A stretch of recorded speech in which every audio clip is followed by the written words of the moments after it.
See this? It's grass and it's green, and in Minecraft it's pretty much everywhere.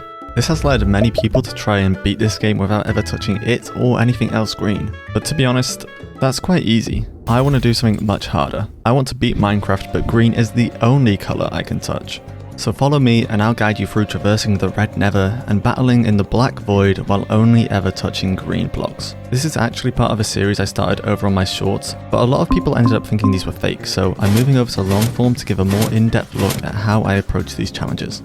So let's start by loading into a brand new world and seeing what the overworld has to offer. But before we move, we just need to check that we are on a grass block. Perfect. And even better than that, we spawned in a village. I picked up some hay bales for food and looted the blacksmith chest where I was lucky enough to find 6 obsidian. This wasn't necessary to find, but it does make my life a lot easier later on. But I'm also aware that these items aren't green. So let me just clear up some of the rules first. Touching green in this video refers exclusively to the block I am currently stood on. If at any point I step over to a block that isn't green, then I lose. This also means that I am not limiting myself to using only green items. So that's it, just stand on blocks that are green the entire time, which is already proving to be a bit of a problem. At first this spawn seemed like a perfect start, but I'm now realizing that we're actually entirely surrounded by water. I can't swim across because water is blue, and without Silk Touch I have no way of collecting the grass around me. It's a bit of a pickle, but there are thankfully trees on the island with some lovely green leaves that can be used to bridge across, if I'm able to kill the iron golem and craft some shears. But with no blocks to tower up with, my only option was to put him in a hole.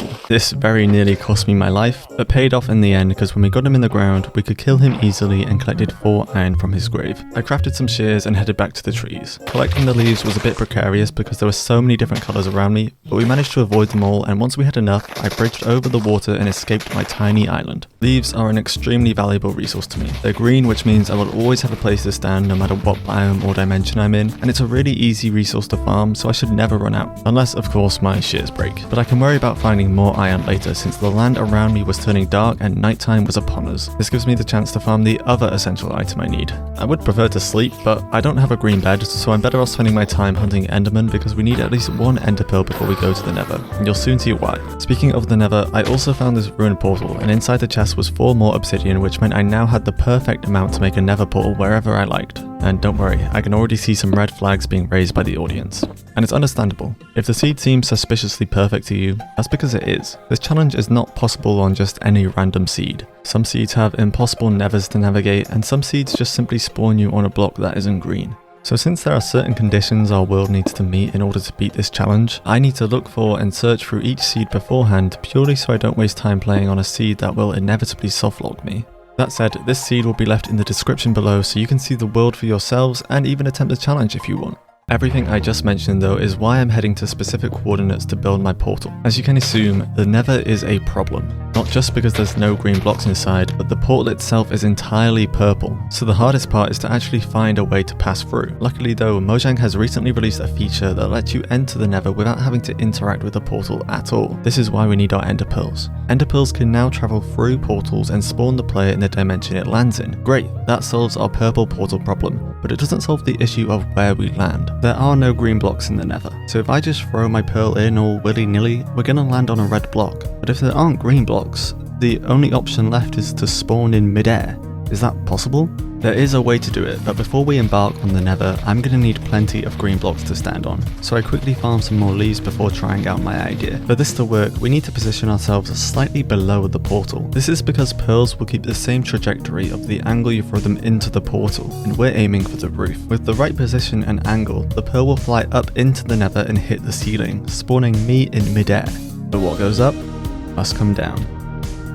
On my first attempt, I wasn't able to place my leaf blocks under my feet fast enough, and I touched red. Luckily though, I have low expectations of myself and prepared for this outcome. Right after building my portal, I created a backup of my world, and to save me the effort of repeating the same steps over and over again, I used this as a checkpoint to come back to just until I properly passed through the portal, which after a couple of attempts, I can show you is supposed to go like this. And with that, we've entered the nether while still only touching green. In here, we need to be efficient. The only green blocks I have for the nether are the ones currently in my inventory, so I had to use every leaf sparingly. My life is made much easier though because I can see both the fortress and a warped forest right near the portal.